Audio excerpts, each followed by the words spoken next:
I wasn't even gonna talk about that. Okay, anyway, Susie, get away. Take a seat.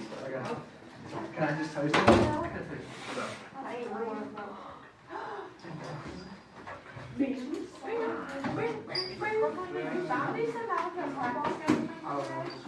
I would too, man. Next year.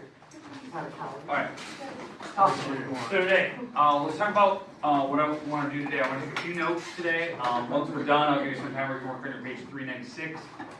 Today's kind of finishing up the section we're in. We're on logarithms. I kind of want to do some basic properties about them. We're not going to get to everything today. I'm going to save it for a little bit tomorrow because I don't want to give you homework today. I have one that's due tomorrow. So I'm going to do just a few notes. Once we're done, and you know, you guys can work into 396. I'm going to take the seniors and we're going to do kind of start the review. Okay? Today. We're going to start reviewing today. We're going to do 3 problems today. We'll do 3 problems tomorrow, 3 problems Friday, or 4. Can I use the rest real quick? So. Oh, those are the white things. I'll do it after. I'm sorry. Okay, alright. So, we're on 10. What am I writing that for? 3, 2? Alright. We're on section 3.2, which is logarithms. Alright, today, I want to discuss the main purpose of the actual logarithm itself. I want to discuss what an inverse function is. Okay, I want to discuss that. Okay, so an inverse function, and I also want to discuss, you know, other than, you know, an inverse function, how does that apply to a logarithm? Like, why am I giving you that? So what is the whole connection with the logarithm? And then the goal today is to finish with a few properties of logarithms. These are going to go pretty quick. I think they're pretty easy to figure out. There's only a select few that we're going to start today. We'll finish up some tomorrow. Because I don't want to go the whole time. I do want to take some time with those seniors to kind of start their review. But I do want to get to at least something today where we can get at least a few notes. We're not just kind of wasting a day. Now these are going to be the same notes that they had this morning. I was gone this morning, if you didn't know. So these notes are going to be pretty much the same. They'll have a little bit different outline than we'll see what the first couple classes had this morning from them. So I walked in this morning, or this afternoon, and the sub just had all the notes written on the board. Yep, I saw that. Is something wrong with Christian broke his arm. He dislocated it like 2 weeks ago. Or he was playing with his mother and he dislocated it. Well, he has been. Yeah. So, and he was like favoring it a lot. And we're like, all right, he's just, you know, sore. You know, it was dislocated. So I understand he's gonna brace it, but he hasn't stopped doing it. Well, it's broken. 8 X-rays later, they finally can tell us it's broken. 8 So, X-rays? 8 X-rays. That's a lot of X-rays. That's an excessive amount of X-rays before the hospital's like, yeah, we can see there's a break in it. Thanks. 2 weeks later. So now he just has to wear a sling. So yeah, those things suck. I don't like it. Yeah, he doesn't have to get a cast because it's already been too long and it's healing great. So, but he's been much better. It's really bad because we were wondering why he was doing it. Because when he falls, he like just screams bloody murder, and he's like holds on. I'm like, okay, buddy, we understand. You know, you're hurt. Yeah, you know, we understand. You're like just over you're hurting. It's fine. Put some dirt on it. Sam was gonna play volleyball for 2 weeks with a broken hand. Okay. Anyway, all right. So let's talk about an inverse function. Okay, an inverse function is where you switch the x and y term. So you're going to switch the x and y term, and what you do is you resolve. So what I mean by that, let me give you an example of an inverse function. So.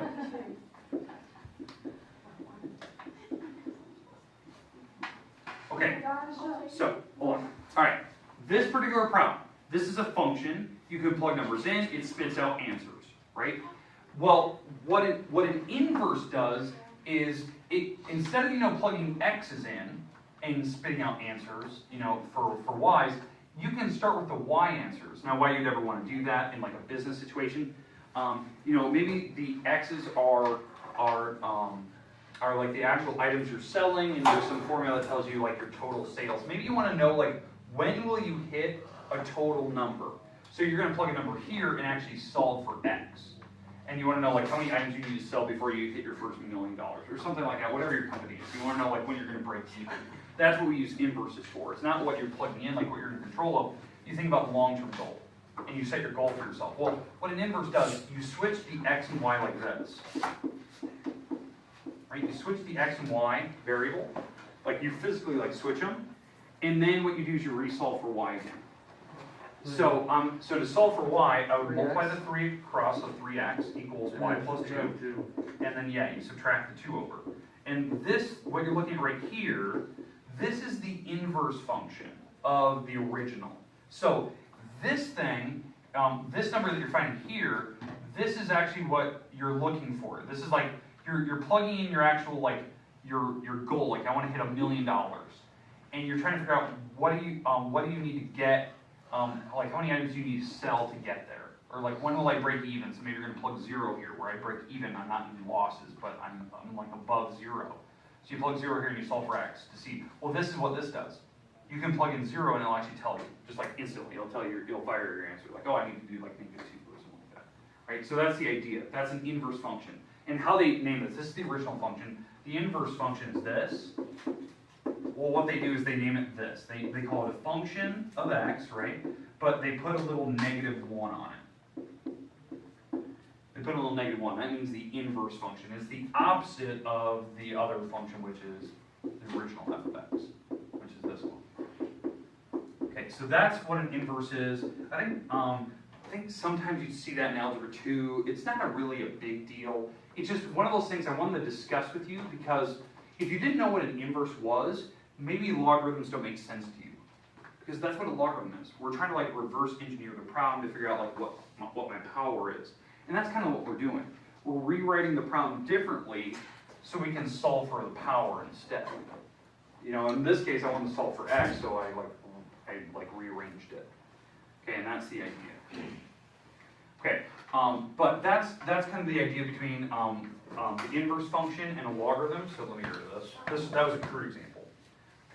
Let me show you what we're doing, right? This is what we've been doing the last couple of days in here. So if I gave you an exponential, let's say like 5 to the x equals 125, right? And I want to know what power do I put in the x that would give me that. I'm like reverse engineering the problem. And I want to solve for x. So this is the thing where we do, where we can do it like we can do the thing where we switch items around, where you're doing the inverse, where you're going to write this problem differently, so the x is no longer the power; it's what you're equal to. So this is where I do that little circle method. And what do you remember yesterday about logarithms? What do you remember? How do I say this? 2 boxes. So okay, so it's log with 2 boxes. First number. Okay, first number. What do you mean by first number? 5. 5, that number, that's my base, right? That goes here. That's the little number. It's called the subscript number. It's the base. It's log base 5, right? Because that was the base. What's the next number I hit? 125. 125. That goes here. And that equals the x. So all I did was I took this original problem, which they call exponential form, right? This is exponential.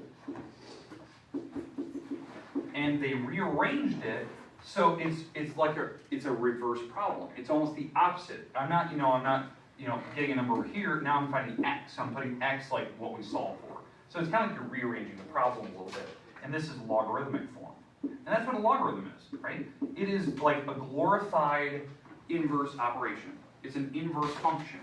It's helping you solve for something that was almost difficult or impossible to solve earlier. And that's what we type in now.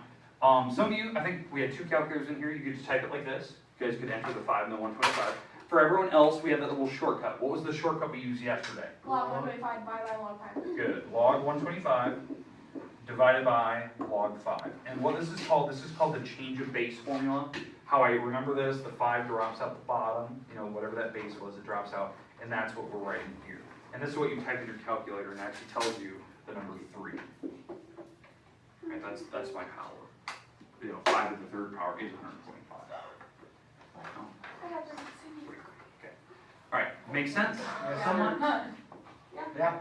All right. But that's a logarithm. Now, what I want to talk about today is not only just what are different logarithms, like what are like different problems we could have set in this thing, but what are some of the weird properties we can have about a logarithm? And that's what I want to get to today. I know that like if you looked at what I did this morning with the first class, like all the notes that I had written on the board, it was a really like lengthy explanation of what you just called it. So if you're looking at some of the notes that some of those other classes had, they're like, word went nuts, Dave, like how to do all this stuff. I was trying to explain in words what I was describing, so it took forever. Okay, now let's talk about properties here. Let's start with the first few. These are basic properties about logarithms, and I think they're kind of important for everyone to kind of see. So, I got about 4 of them here. Yeah, I got 4. I got 4 properties I want to cover, and then we're done. Okay? Alright, so the first one. Log base b of b. I want to know what this is equal to. Okay, so this is a weird thing. We didn't do these yesterday. So now I'm starting my problem in logarithmic form. Right? It's in log form. To solve that problem, it's actually beneficial if you go back to the original exponential form. So this is weird. Like, we're starting in logarithms, and I want to go back to exponential. So what is my base up here? B. Okay, that's my base. That's the b. So that's this number right here. This number, a logarithm, it gives you the exponent, right? That's what a logarithm gives you. So when I type in the log of something, that's the exponent. So this question mark goes up here. That's the power that was on my base. And this number is what it should have been equal to. So, you know, it's doing a full circle. B to this power equals that number. So that's it? Yeah, so that's what I'm doing. So this is like reverse engineering the problem. So I start with the logarithm. How do I go back to exponential form? Now, what does the question mark have to be? 1. B to the first power is b. It doesn't matter what number it was. It could have been 8, could have been a 10 sitting there. It doesn't really matter. But that question mark had to be a 1 for that to work out. Well, that should make sense. If you have a base, what power do you put on this to make that number? It's 1. I don't even have to think about it. I don't have to set this up. I can just look at this problem and go, okay, what do I need to put on this to make it this number right here? What if it was b? So let's say it was log b to the 7th. What is that equal to? Well, what do I put on the base to make this thing? 7, that's your answer. I put a 7 on the b to make b to the 7th. Because what this is saying, what power do you put on this base to make this thing? 7. That's what I put on it. Now, how I know that? Anytime you have the base here, this base, and this big number are the same, it's whatever the power is. It's whatever the power is. So maybe it's a 1 in this case. Maybe it was a 7 in that case. So it's whatever the power is sitting there. Because you can spiral it. So you can go this, you can set this up like that, or you can just common sense it. What do I put on the base to make that thing that's sitting here? Well, I have to put a 7 on it to make that. Now, where this could be more difficult, it could be more difficult because I could have a problem like this. Log of 8 of 512. Yeah. So what would I put on an 8? What would I put on this 8 to make 512? So maybe that's something that now you got to set up like this. And you got to actually think about that. So you got to think about, okay, how do I make a 512? Or maybe you just type this in your calculator and it tells you your answer. Well, the thing is, what do I put on 8 to make 512? Number 3. 8 to the 3rd power is 512. How'd you know that? 8 times 8 times 8. 64. 64 times 8. So it's like one of those numbers, like when you do these enough times, those are like little things you kind of memorize. You have certain ones to memorize, because I've seen that one quite a bit. How I know that one is based on memory for computers. 512. For computers. So. Okay, all right. Questions on the first property? No? Okay, second property. It's really close to this one, actually. Second property now. Log of x and 1. Now, x can be any number that you want, but I have a 1 sitting here. So some number and then a 1 here. 0. 0. This is the question mark. So what would that equal to? Well, what do you put on an x to make the number 1? You have to put a 0. Anything with a 0 power makes 1. It doesn't matter what it is. It could be a variable, it could be a number. When you put a 0 on it, it makes the number 1. That's it. As long as the x isn't 0 itself. I know that's kind of a goofy thing. It's like it's an indeterminate. that question mark is 0, and that's their answer is 0. Okay, are we good with the second one? Doesn't matter what number is sitting there. When you want to make a 1 here, what do I put on this thing to make a 1? I have to put a 0 on that. That's how I think of it. Okay, the next one. Let's see. Okay, I'm going to go back to that goofy one I did earlier because we're in the here. Log base b to the x. It's kind of like what I did earlier. What would this be? So the b's and x's would be any numbers you want.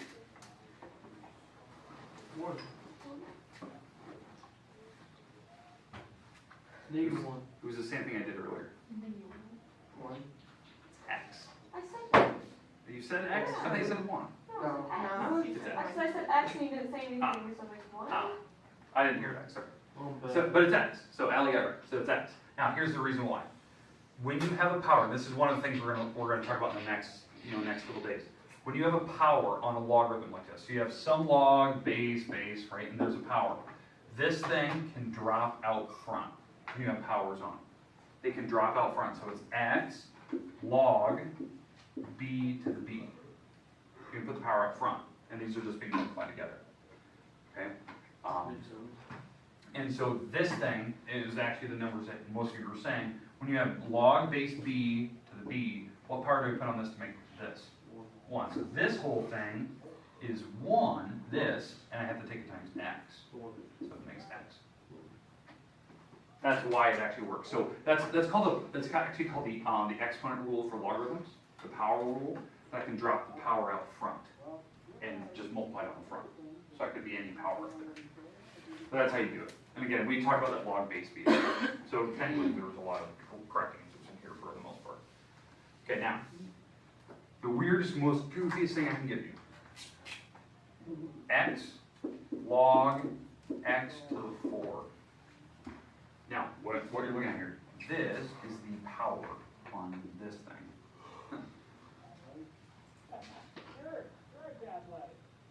Okay? That would make you stump me.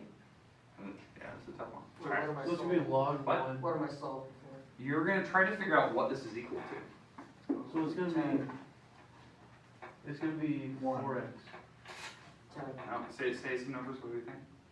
Letters, whatever you want to say. So you can drop that in front To of it. itself, it's not solvable. Opposite of itself. No, Mr. Ward, let me think real quick. I don't think, unless All reals. It's log squared. No. 2. Um, 4. I said that. 4. Just now. Now, let's talk about y. Okay, so what you do, because obviously this is a power, right? This is the power up in the top. So how you solve for power, like if I want to solve this thing, you do the little circle rule, right? This is actually, believe it or not, this is an exponential form. It is an exponential. It has some base, has a power, has something equal to it. So I'm going to set up a logarithm. Log base x of this equals the power, which is log x of 4. Okay? Because when you take a logarithm of the base, right, log of this base, it's log of the base of this item over here equals the power. Logarithms always equal the power. So that's what I'm sitting over there. So this is log of the base of that question mark equals the power. Well, the thing is, these items right here, do you notice how this is the same? They can. So yeah, they basically kind of like go away, and the question mark is 4. Wow. Okay. It's when, here's how I think of it. This is like the easiest way I can think of it. In fact, let me put numbers in there. 10 log of 4. Okay? It's the same idea. This log, when I don't write anything there, it's assumed it's 10. I know that's weird, that's how calculators do it. They assume it's 10. When the base and the base here are the same number, they cancel each other out and your answer is 4. That's how I see it. Your answer is 4.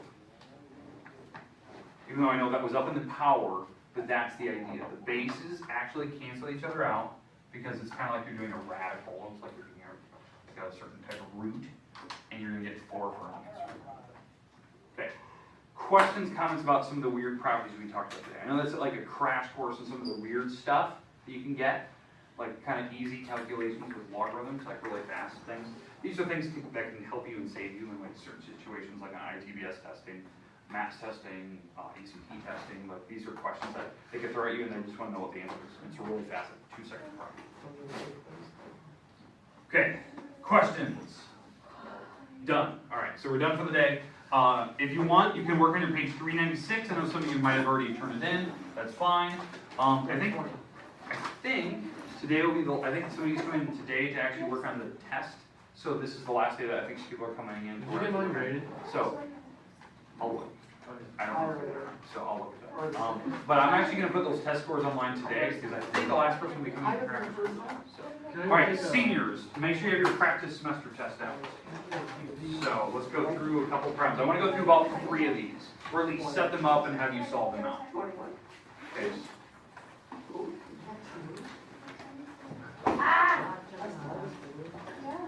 It's hot.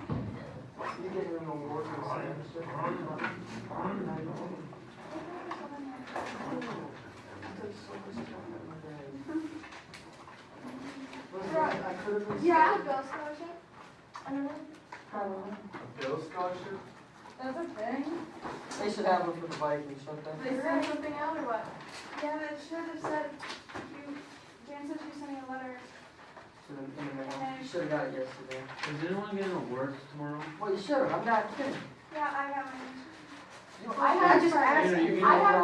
have like a letter, so. but it says I have scholarships, but it doesn't tell me which one. Yeah.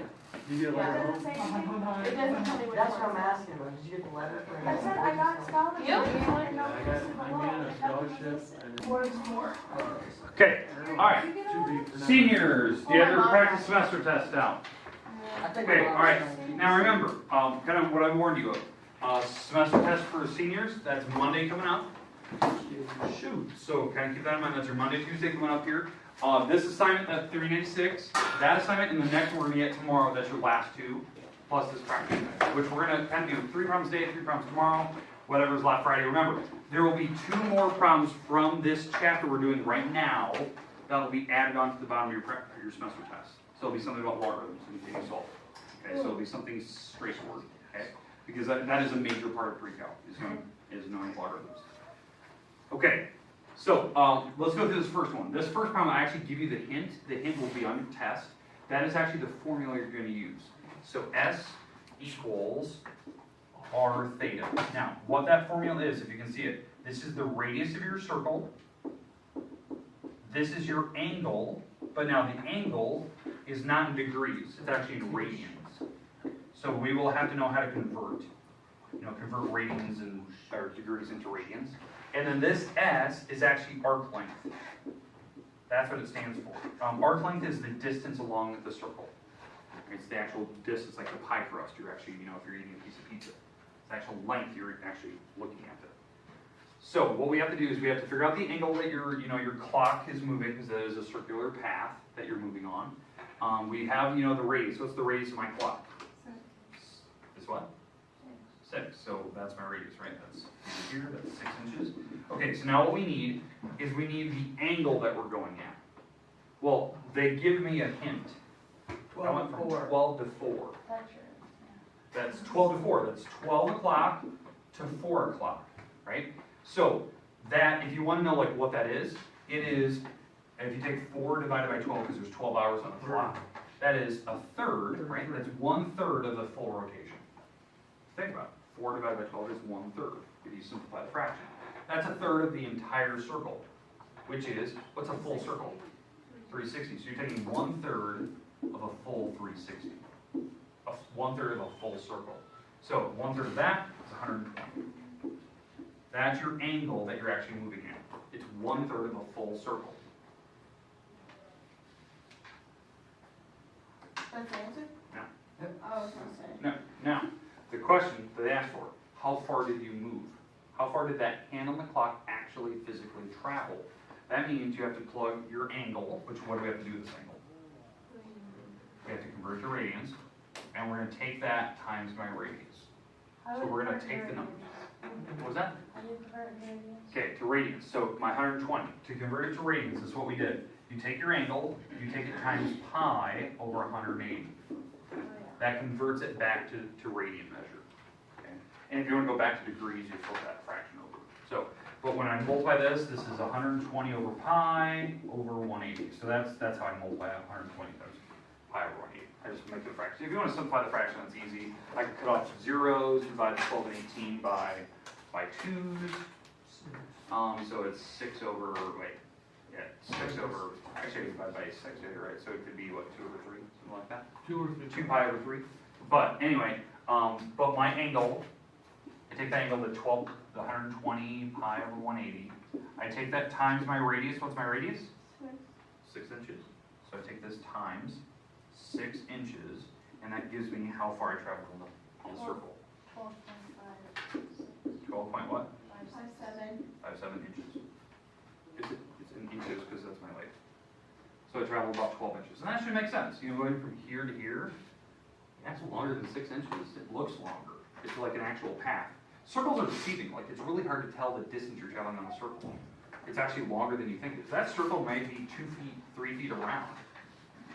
You know? Even though it doesn't look that big, when you go on a circular path, it's a long distance. It's like a tire.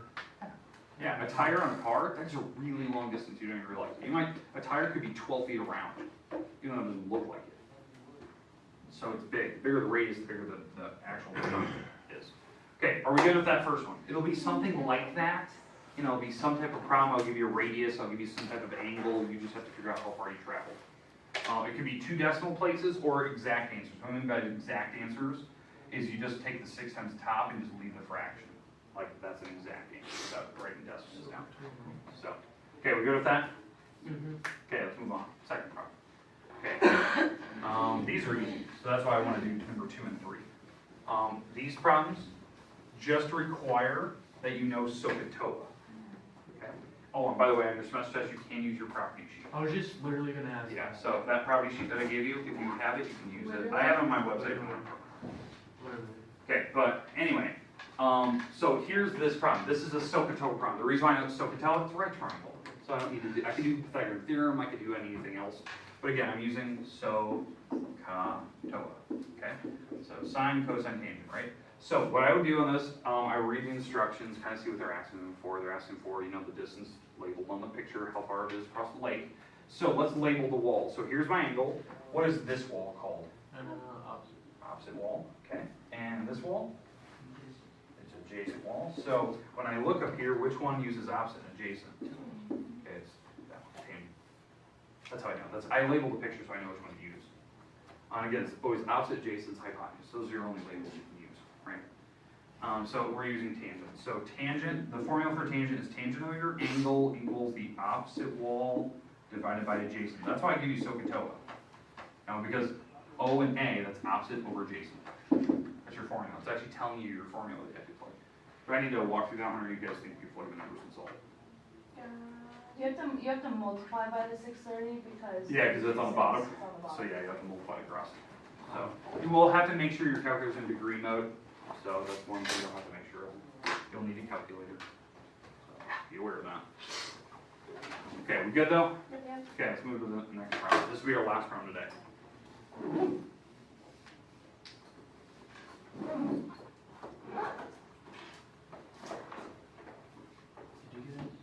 Okay.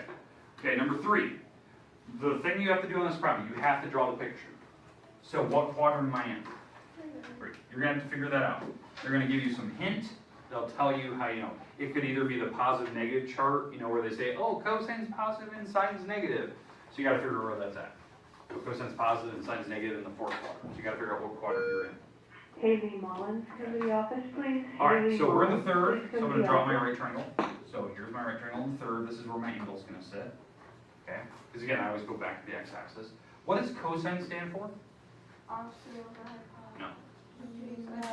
Adjacent over Over hypotenuse, so negative 3 over 5. That's the adjacent wall. This is the hypotenuse. And you do Pythagorean theorem, you'll figure out this is negative 4. You do Pythagorean theorem, right? So I'm testing whether you know Pythagorean theorem or not. So you figure out the walls. Now, once we have all the walls set up, and notice why certain numbers are negative, right? Over and down is negative, hypotenuse is always positive. Right. So now you got to give me the 6 trig functions. Correct. Hey. So I already gave you cosine. That's a given. You should not get that wrong. I had some people do that in the last test we did, or 2 tests ago. Somebody gave me that wrong. You should not get that wrong as print. What is secant? -5. 5/3, because you just flip that over. What about sine? -4/5. Okay, and tangent, let's do that one. 4/3 and positive, because they cancel out, negative signs. Opposite over adjacent, and then you can find the other two. Okay, does that make sense? The first page should be fairly straightforward. I'm worried about the first one. I'm worried about problem number 1. Yeah. This one, by the way, this problem is worth like 8 points. That one, 7 or 8. Let's see. 1, 2, 3, 4, 5, 6, 7. Yeah, 7 or 8 points. So be careful. Don't skip that problem. You need to like set the triangle, solve all the rest of the triangles. Okay. All right, we'll go through the next 3 tomorrow. The last 3 or last 4 on Friday. If you're not going to be here, just watch the video. I'll post this video online. I feel really bad for the first period classes. They didn't see me do this today. So we're going to have to do like a crash course model 5 and 5. Okay, but your son broke his arm, so. He did break his arm, and I feel really bad. I did tell him at one point to suck it up. That's the Really exact same thing my dad told me when I broke my arm. And then my mom came and. In my defense, right? He got checked out by the doctors. He had 6 X-rays already. Oh, He okay. tripped over his little tractor outside. He fell on the ground. He's like, "Boom!" And we're like, "Get up! You're fine." I rolled my ankle in cross country, did I say that? And then I ran for like 2 weeks. So just breaking tendons. like 60 miles on a broken ankle, and then go to a doctor. Vikings signed Michael Floyd to a 1-year deal.